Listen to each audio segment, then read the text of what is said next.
I talked to you about, but it's one that I want us to help understand the biblical perspective of serving the poor, and some principles. Some of this is from sociology, but you're going to see how we weave this together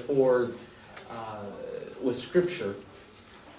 A privilege we have, the local hospital that we would call our welfare hospital. It's called Wishard there, Eskenazi.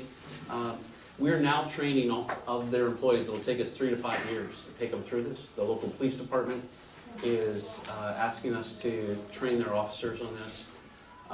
And so we train it as we do, which is Scripture. So you'll see that. It's a real privilege. We've trained about 5,000 folks in churches there in the community, and we're continuing to broaden our steps. So I'm going to take you through that. We're going to talk about poor in Scripture. There are hidden rules, the models, and how do we do effective ministry with those in poverty. So we talk about, and people say, what is poverty? And the greatest poverty is not knowing Jesus Christ. But sometimes it's a mindset. I can't do any better. This is my lot in life. I just got to deal with it.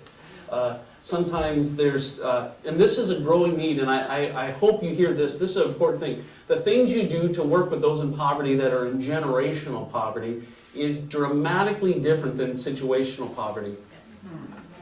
And so many of you, fastest growing area of poverty in America is in the suburbs.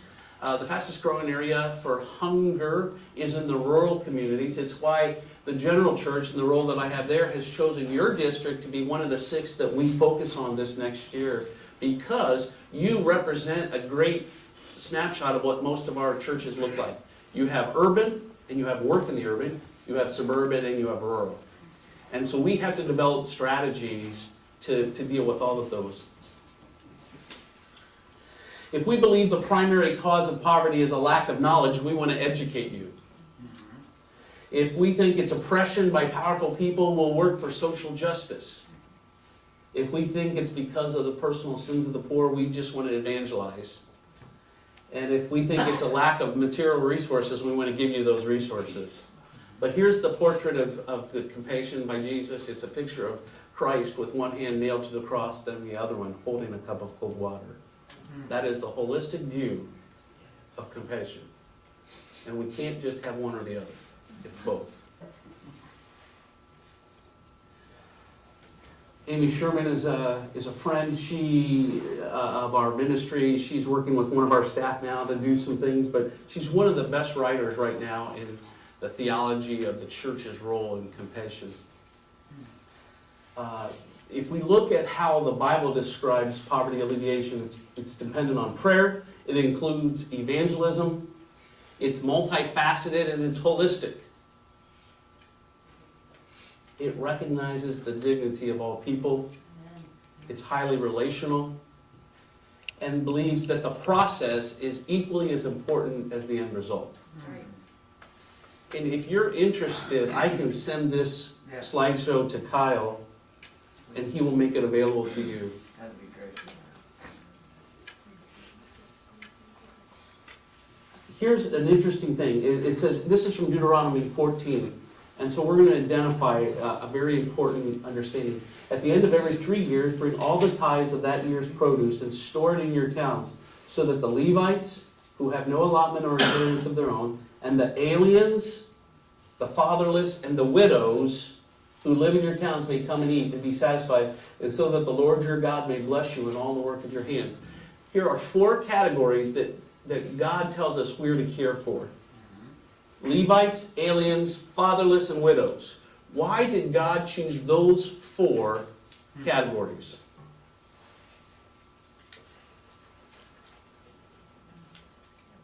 But the ones that didn't have the ability to get it for themselves, usually. Exactly, and it's because of the law. Yeah. The law forbid the Levites, when they went into the Holy Land, Yeah. the Promised Land, they got nothing. Yeah. Only 11 tribes got property. Yeah. If you're an alien, if you're a foreigner, you could not own property. If you're a widow or an orphan, you could not own property. So they were subsistence farmers. You lived by what you produced. So they did not have the ability to provide for themselves. So God's law calls us to help those who cannot help themselves. Would you say that's a political reality today? No. I would tell you that the whole welfare model is a badly broken model.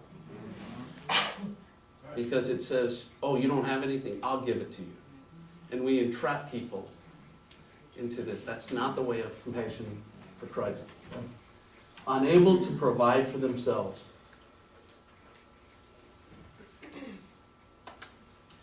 In the book Toxic Charity, which is a great book if you want to read a little bit more about that, it says, giving to those in need what they could be gaining from their own initiative may be the kindest way to destroy people. Giving to someone that could provide for themselves what they need is possibly the best way to ruin. We should not be doing for folks who should be doing for themselves. But that's not political. Right.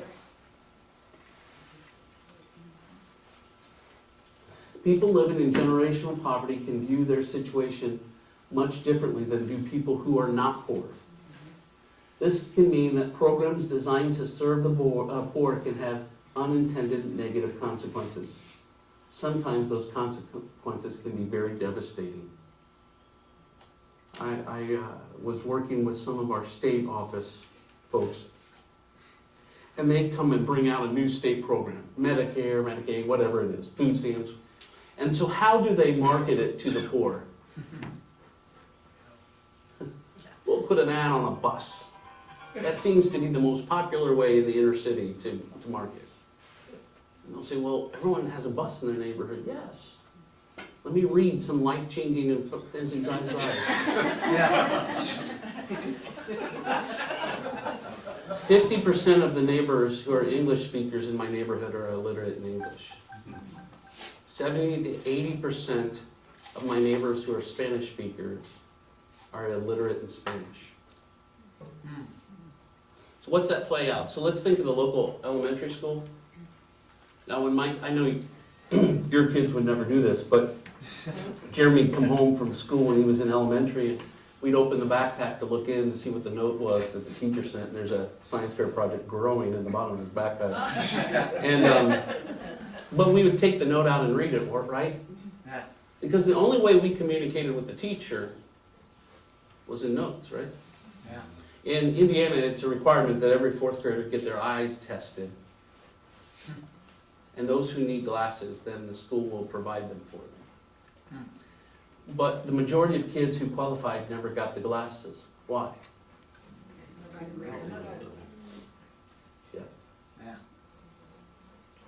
Made sense for that middle-class person who designed the program, right? And so we have worked with the schools and are still working with the superintendent to say, could you let us know and we'll communicate it? You know, the urban Facebook is me talking to you. Technology cannot replace human interaction. Being poor is hoping the toothache goes away on its own. Knowing your kids go to a friend's house but never have friends over to yours. Going to the restroom before you get in the school lunch line so your friends will go ahead of you and won't hear you say, I get free lunch when you get to the cashier. Our local high school, 23% of the freshman class will graduate. So process that. Now, all of them who graduate, so it's 100%. Every one of that senior class who graduates, 3.7% are college ready.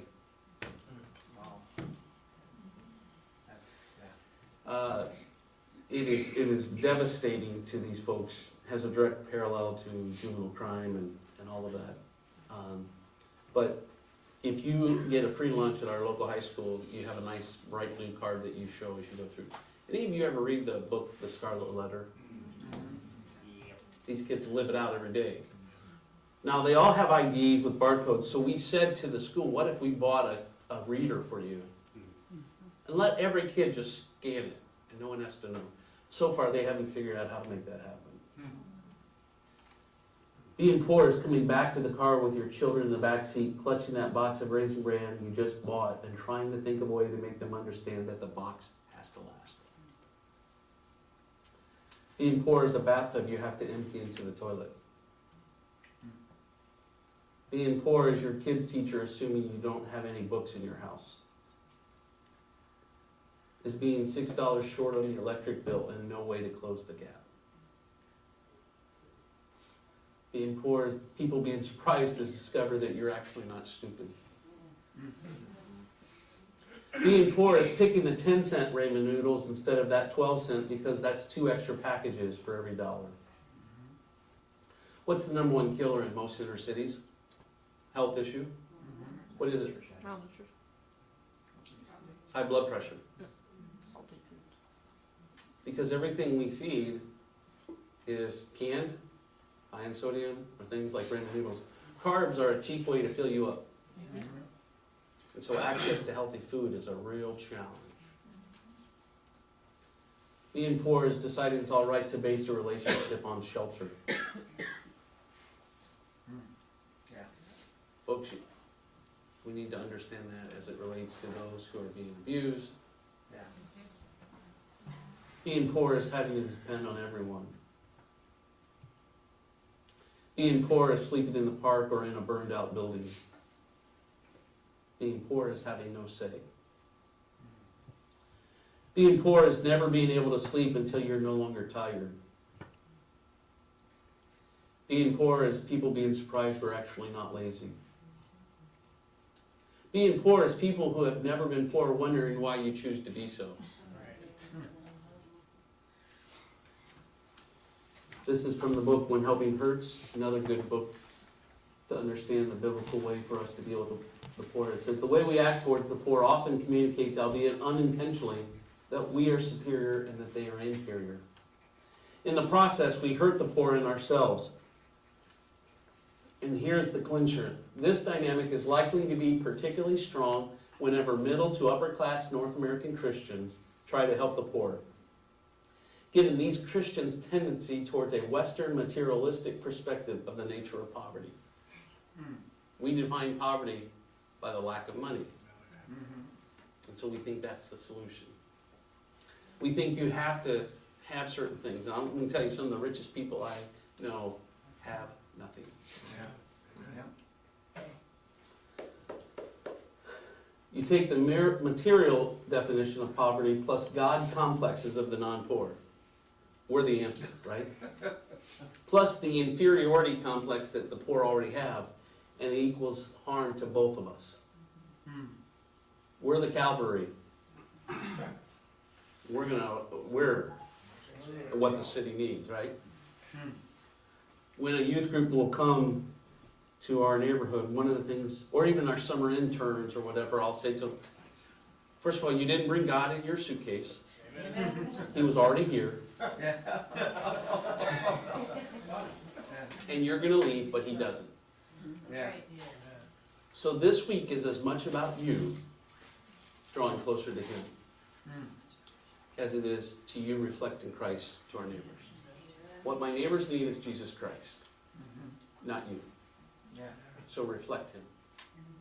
The interesting thing is that works in the suburbs too. Yeah. There are 3 ways for us to respond: relief, rehab, and development. This is really big and very tangible for us as we think of disasters. You probably didn't, you may have heard this week that there was a tornado that went through Oklahoma, right? Do you know the Nazarene church that was hit 2 years ago got hit and messed up again? There and more. I was talking to Jim Cooper, and I'm suggesting he move the church. If the only answer for us is to send relief supplies to that church, we get nowhere, right? Yeah. If we're sending bottled water and tarps, then we'll have to send more bottled water and tarps.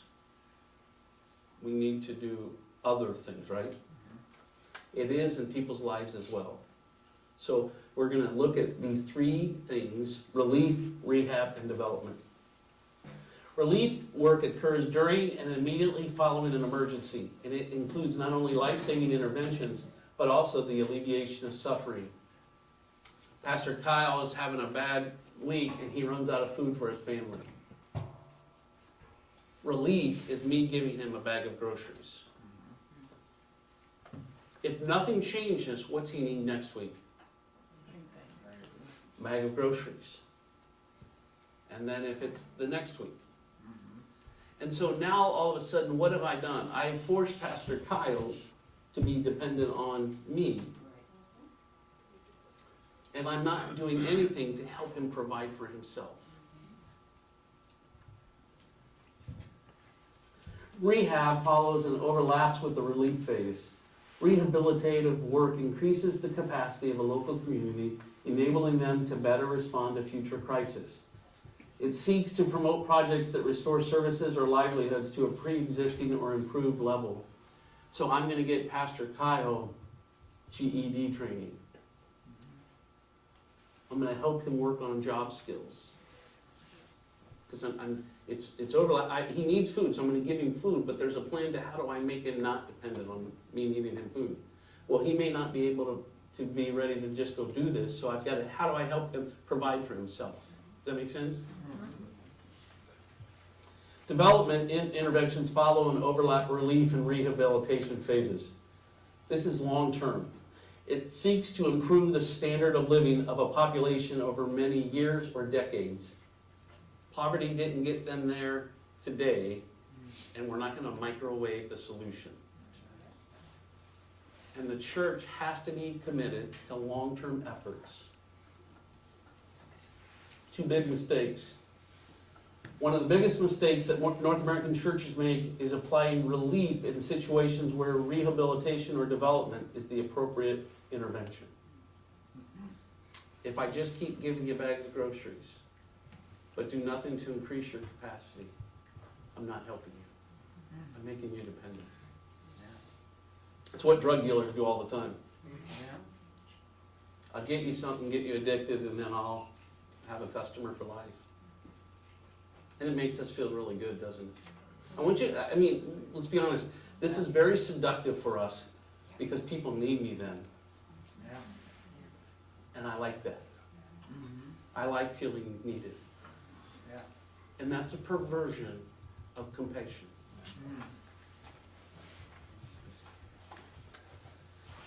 Second mistake is not understanding those being served. Treating those in generational poverty the same as those in situational poverty.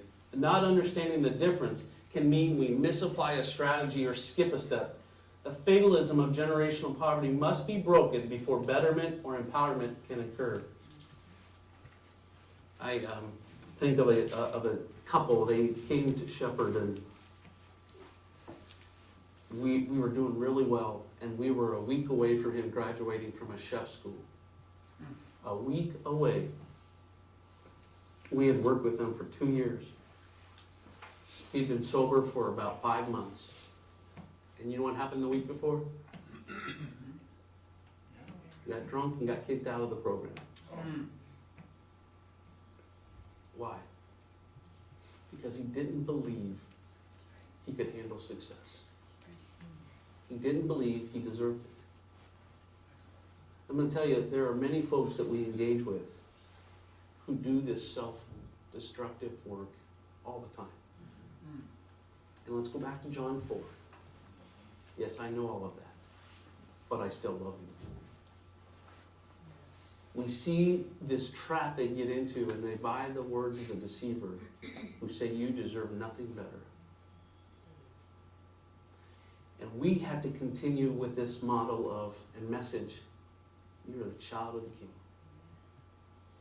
He loves you. And Easter is this tremendous story of the love of the Heavenly Father to the broken folks. So we move beyond food pantry. So Tab Pres there in Indianapolis, a long-term Presbyterian church. And so they started with this idea, we've got to serve our neighborhood. So they had, you know what a stable door is? You have them in nurseries a lot of times where there's a half. Yeah. And so they decided we're going to serve the poor. So they would open the top half and folks from the neighborhood could come and they would hand soup out to them. And we feel really good about that, right? Yeah. Look, we gave out 500 cups of soup this week. Aren't we good? And then all of a sudden someone said, Pastor, maybe we should eat with the folks. And so they opened both parts of the door and set up tables and chairs, and then people came and eat with them. It's a novel concept, isn't it? But let's, this last part, then all of a sudden they said, what would be really cool? What if we helped our neighbors start a restaurant called the Unleavened Cafe? And the grandma, Miss Mary, she hugs everyone who comes in. So now, the neighbors of that church own this restaurant. And the neighbors can go and guess what? They eat great food. I don't know that it's healthy, but it's good. It's really good. Yeah. They can eat whenever they want. And if you come in there and you can't afford to pay, she doesn't care. She'll take care of it. And now neighbors get employed to help work in the restaurant. A long way from that stable door, isn't it? Yeah. One of the things that we're trying to get away from even at Shepherd is our food pantry. And we're going to a food co-op. And folks pay $2 a week to get about $50 worth of food. And you would not know it if you came to Shepherd, but on the side we have built a chicken coop. I hate chickens. They're mean. Yeah. I just yell nuggets at them. And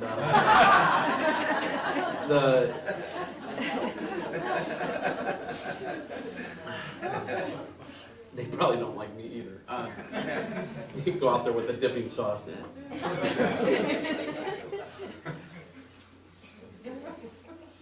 If it's your day to work in the chicken coop, you clean it up, you feed the chickens, and you take all the eggs they get. And so we have different families take each day. And they get 8 to 12 eggs. We started with 25, we're down to 22 families who are doing this. And we want to grow that. We want to help them help themselves. But we can't stop there, and so we have a greenhouse, and we're creating spots on our property. And here's something, even as I looked around here, this was probably a farm at some point in time before it became Church Lane. And what if the idea was grow, not mow? What if our churches said, we're going to take in some of our property and we're going to create plots of land. And we're going to say to our neighbors, if you would like a plot to grow, we've got these seedlings and we'll help you plant. And on Tuesday nights, everyone will come together and we'll work together in each other's plot to take care of it. Now, growing up, my dad loved gardens. And what my dad loved, I hated. You know, that garden that became like a 100-acre forest, I think, when I had to weed it, produced a lot of food. And I learned some things, like if you want to weed in July, it's good to get up early. Not wait till noon, not a good time. But what if we said to these neighbors, not that we're going to give you a free plot, or not that we're going to grow the food and give it to you, but if you'd like, you can have a plot. And on Tuesday nights, we'll bring out a watering can, and we'll water everyone's garden. And it's not that you work yours, and you work yours, and you work yours, but it's, we'll go and work with each other. And so we have church members working with neighborhood folks, and we're growing food. And some years, it seems as if God has a sense of humor, and he sends enough tomatoes to feed everyone in the world 10 times. Yeah. And so what if we start sharing things?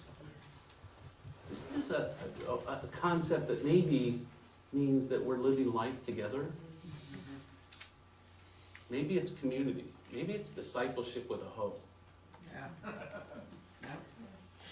It's a way for us to begin to make connections and empower folks to provide for themselves, not just be handed you another basket.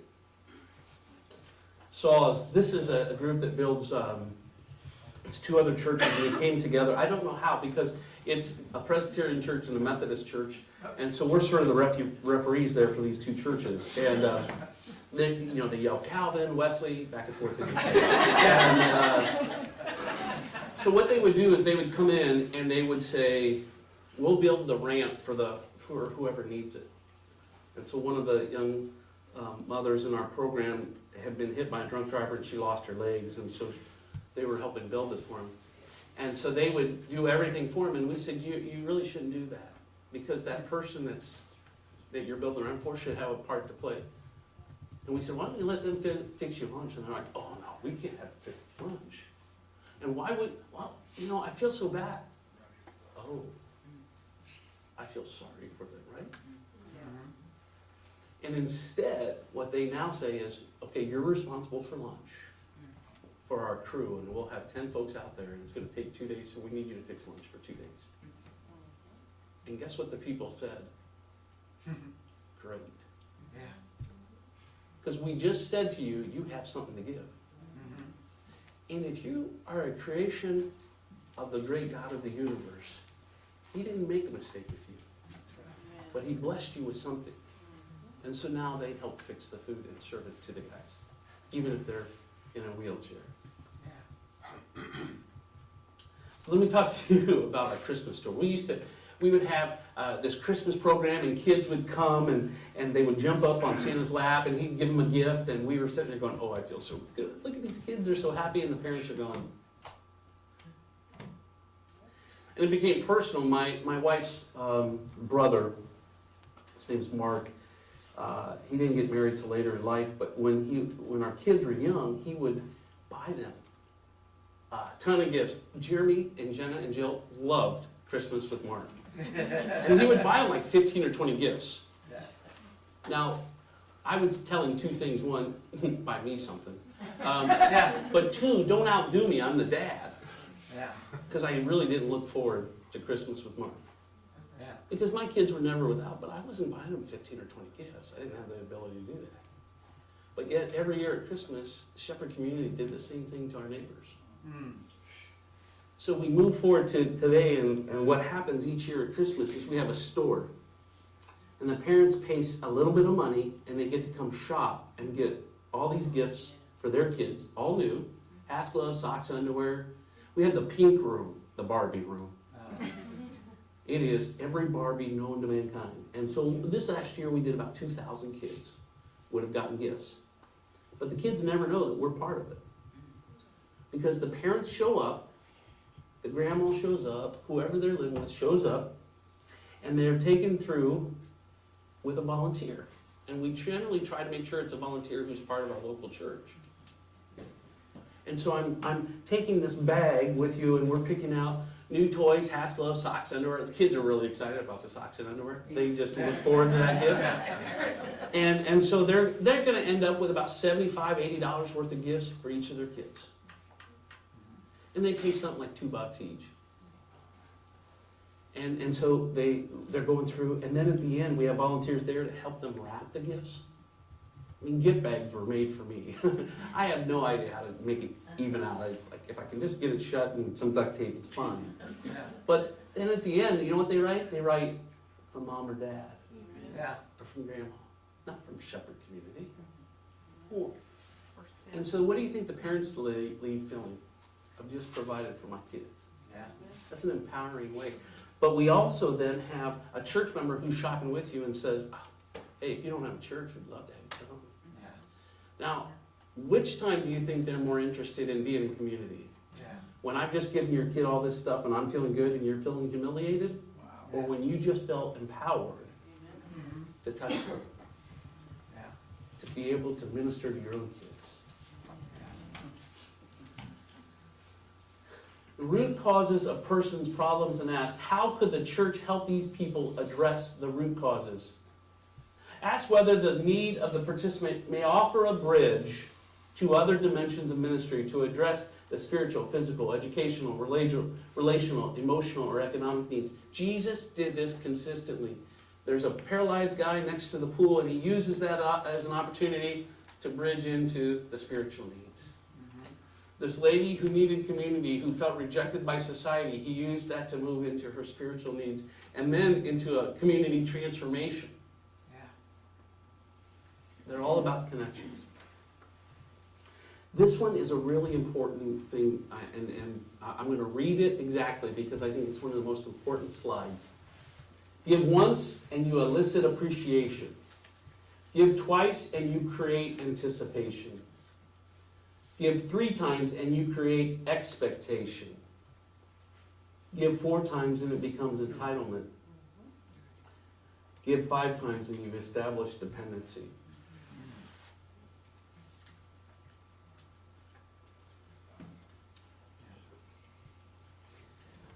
What does welfare do? Yeah. A year ago, or this past April, my wife and I and my daughter were in eastern Kentucky with one of our generals, Dr. J.K. Warwick.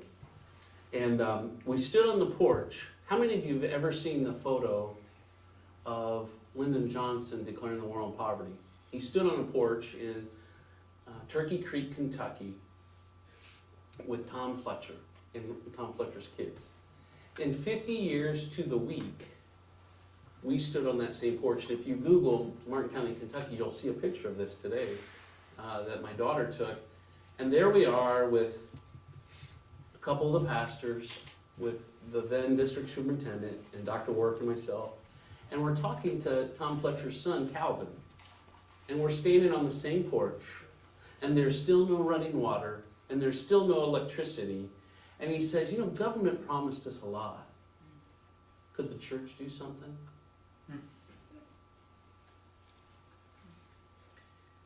They've had radical transformation. They went from the worst county in America to the 4th worst. Huge progress in 50 years, don't you think? Yeah. Because government isn't the answer. Yeah. The church is. That's right. Here's some of the rehab programs: ESL, job training, financial literacy, GED. What about this concept? What if you said, if you want food from us, you need to go through a budgeting class? And our neighbors would say, but I don't have enough money. So what am I going to budget? What if instead we said, we're offering a budgeting class for our whole church? Would you go with me? It's not for you, it's for us. And so if Pastor Kyle's who I'm working with, and I say, hey Kyle, you and your wife want to go with Jane and I? We're going to go to this class on money management, and I know I could use it.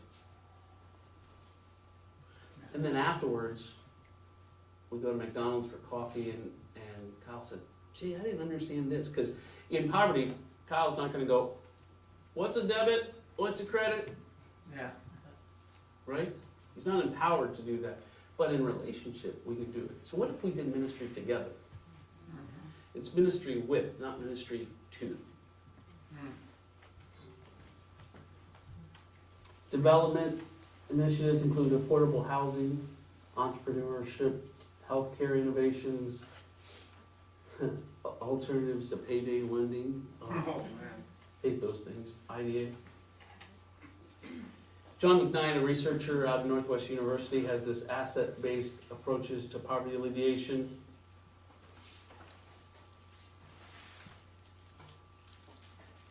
What's right with you? So we just started a thing called the Shalom Project there at Shepherd Community. We've taken a very narrow part of our neighborhood that surrounds us, 15,000 folks in less than a mile square around our church and our ministry. So if you just factor into this, we're feeling really good at 350, but there's 15,000 folks within, even in as bad a golfer as I am, I could hit a golf ball farther than the boundaries of this. So we have a long way to go, right? Yeah. So we haven't really achieved it very well, but we just started doing surveys in the neighborhood, and we asked this question, what's good happening? We're hearing some interesting things. We're used to going, what do you think are the problem? What do you need? What if we said, what do you have to give? Hmm. That's recognizing in them how their Father in heaven sees them. Yeah. For I know the plans I have for you. Yeah. What resources are already here? We think the idea is let's go find the resources and bring them. What if it's building on what's there and hearing from our neighbors? There's a church in Indianapolis that has a roving listener, neighborhood listener, and that's what he does. He goes around the neighborhood and listens to people.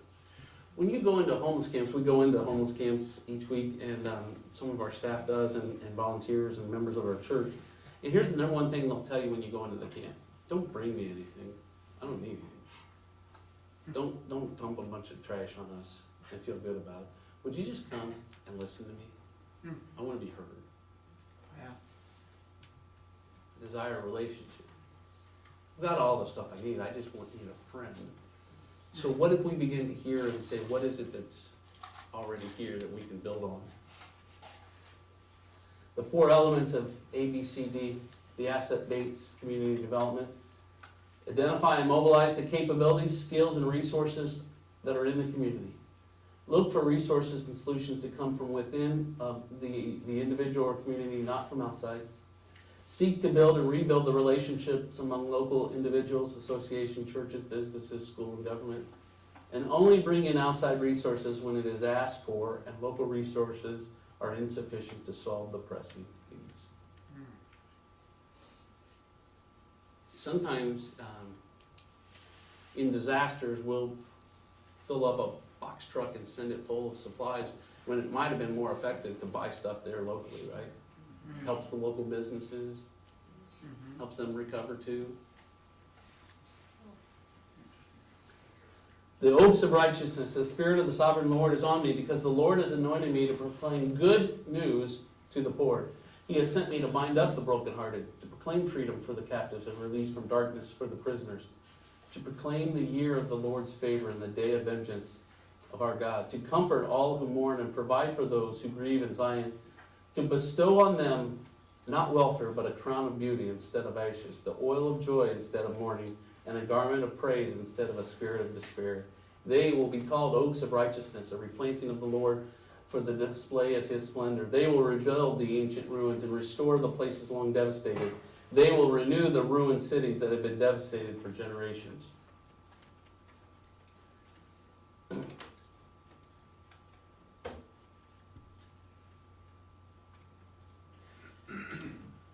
The way we minister to the poor has got to be different than the world.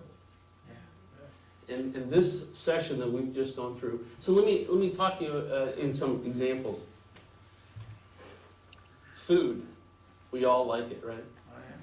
So if you're in my neighborhood and you go to Miss Mary's house and she'll feed me and then she'll say, "Did you get enough? Did you get enough?" It's why buffets are in my neighborhood. It's not. Cece's Pizza exists. Yeah. Not because of what it produces, but you can get plenty of it. Yeah. If it's a middle-class America and we go over to a friend's house after they're done, they'll go, "How was it?" Different question, isn't it? Did you get enough? How was it? And if you have a privilege and someone takes you to one of those really expensive restaurants and they bring you food, what's the question?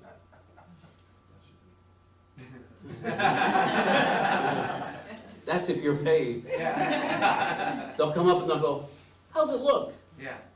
And I say, "Doesn't look like much." Yeah. That looks like an appetizer. Yeah. Did you get enough? How was it? How does it look? It's all food, but it's a dramatically different mindset. Let's talk about money. When the tornadoes went through southern Indiana a few years ago, area called Henryville, our church responded and we said we need bottled water because we're sending teams down, and we were calling out the families of the parents of kids in our program saying, you gotta go with us, and we're taking teams down and work each day. And there was a lady, her name's Trudy. And Trudy had this, you ever heard of a car called a hoopty?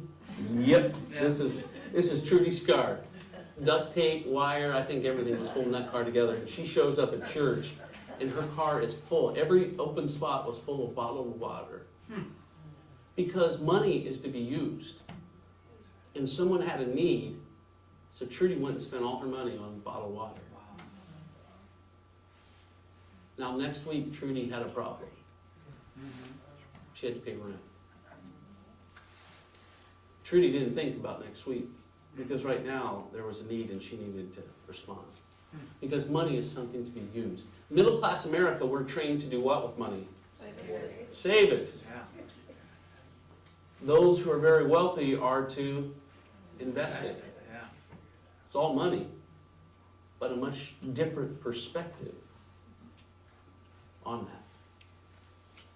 that. We've been working with our local hospital, and God's doing some amazing things, and it looks like they're going to build a clinic with us there to serve our neighbors. One of the biggest problems they have is people miss appointments.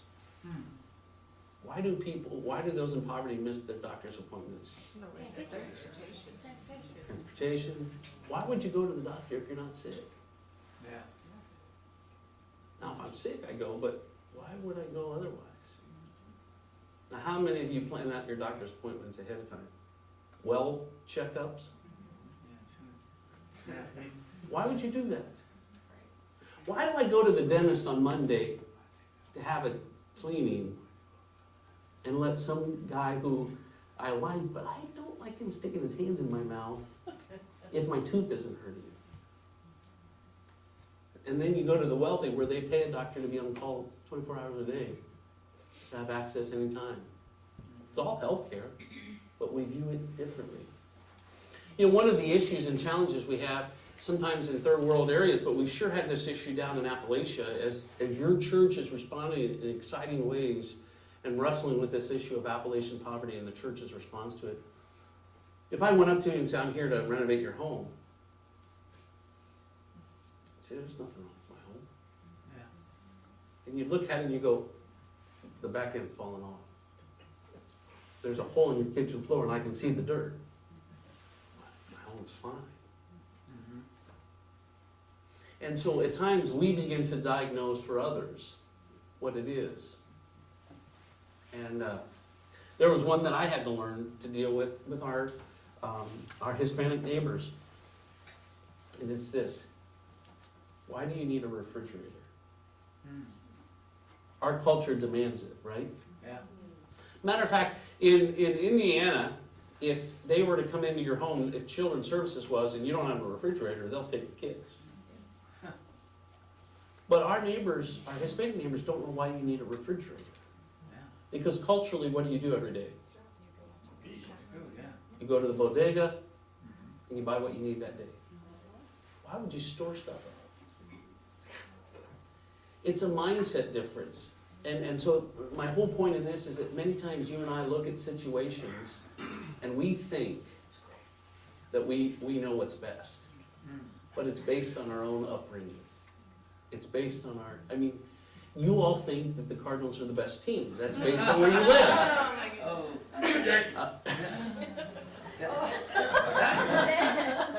Get out of here.